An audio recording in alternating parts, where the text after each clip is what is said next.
Avast, ye landlubbers! Dreams of plunder, the salty sting of the sea, and the thunderous roar of cannons. Skull and Bones promises a pirate's paradise. But before you set sail, a storm brews on the horizon. Is this swashbuckling adventure a hidden treasure, or a watery grave for your hard-earned gold? Unfurl the sails, mateys, and dive deep into the truth behind Skull and Bones. First impressions are not positive for the Skull and Bones. This is not shocking considering its difficult production. Ubisoft's most recent release is difficult to approach without a great deal of anxiety.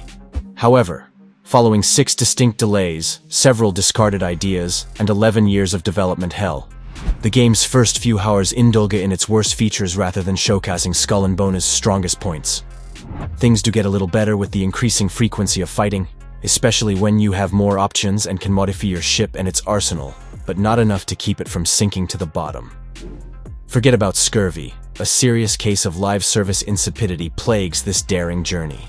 Ubisoft's Skull and Bones is quite a beginner-friendly video game, but it is also jam-packed with content, multiple systems, currencies, and quest types, which can get a bit overwhelming. Once you get used to the game, it should be smooth sailing though. Although Skull and Bones has been compared to both Assassin's Creed, Black Flag, and Sea of Thieves, the game is doing its own thing, and it is actually quite different from both those titles. Do not fight the wind. The map in Skull and Bones is rather large. When you fully zoom out and open it, you will discover an enormous body of water that appears to be spreading everywhere. This implies that you will be sailing for rather long stretches of time, although you can go more quickly. Working with the wind is one such method. A speed counter with a little arrow located somewhere in the circle will be visible to you while sailing. As the wind indication, this arrow should always be observed in order to at least prevent going straight against the wind. Focus on Scurlocks missions. First, Skull and Bones is a live service game with a primary story campaign, but has several aspects similar to an MMO.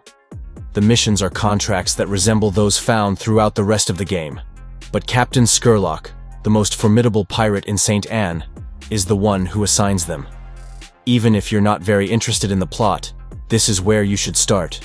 Not only do these missions provide a kind of tutorial for all the systems and contract types available in the game, but they also offer great prizes and a significant amount of infamy points without being overly difficult.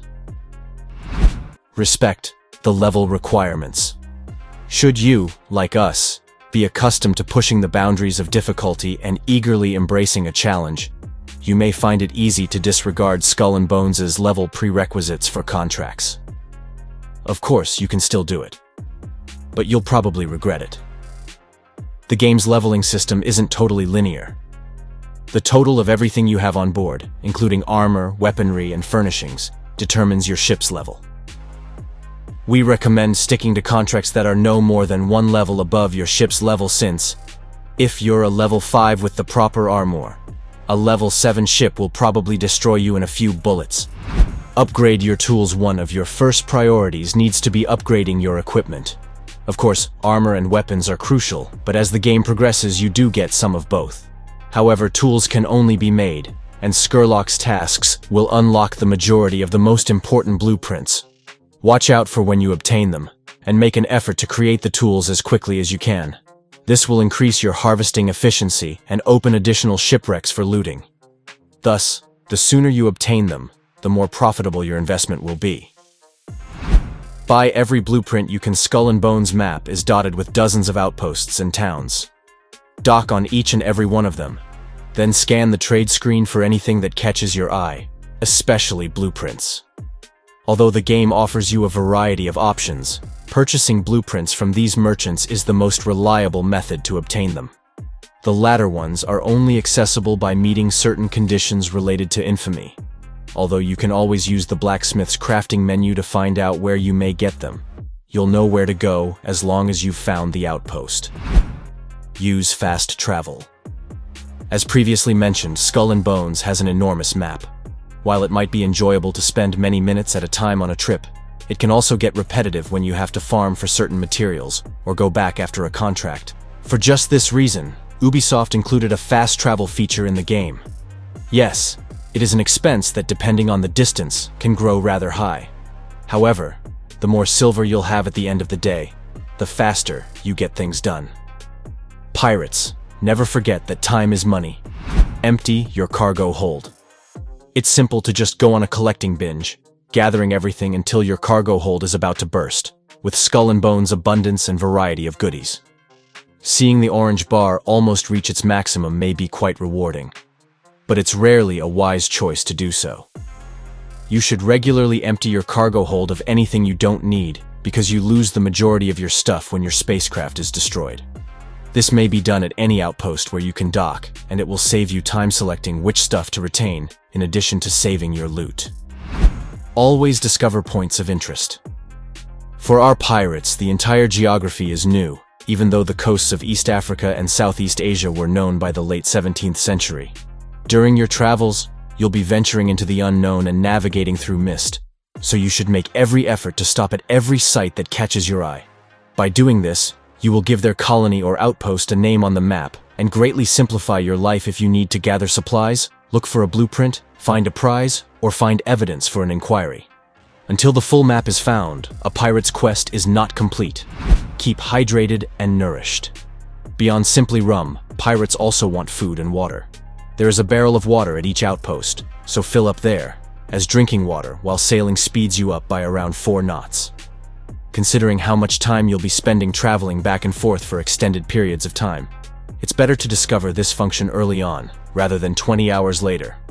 In the meantime, consuming food will grant you other benefits, such as an improvement in your boat's endurance.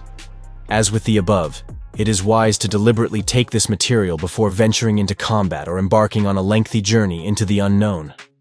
For a long time I disregarded this function, but it's quite helpful, and incidentally, finding food ingredients isn't difficult.